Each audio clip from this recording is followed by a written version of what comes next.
Rebirth झालंय का, किंवा भूत झालंय का, किंवा त्या आत्म्याचं स्पिरिट झालंय का, किंवा पितर झालंय का, हे कसं कळतं?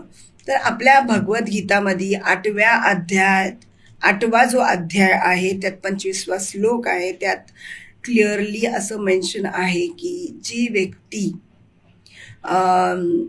दक्षिणायन या काळात पौर्णिमा ते अमावस जो पिरियड असतो, जेव्हा पौर्णिमा होते आणि अमावसच्या तिथे आपले जर्नी चालू होते, जसं जसं चंद्र कलेनी छोटा स्मॉल होत जातं, त्या दरम्यान जर कुणी एक्सपायर्ड झालंय तर ती व्यक्ती कितीही कर्म चांगले असू दे ते रिलीज होत नाहीत, ते ब्रह्मांडात रिलीज होत नाहीत. ते एखाद्या वेळेस भूत बनतील, एखाद्या वेळेस रिबर्थ घेतील, एखाद्या वेळेस ते पितर बनतील. तर अशा त्यांची जर्नी असते. ते ब्रह्मांडात रिलीज होतच नाही. त्यांचं स्पिरिट किंवा त्यांचं पितर किंवा ते भूत होतात किंवा ते रिबर्थ घेतात.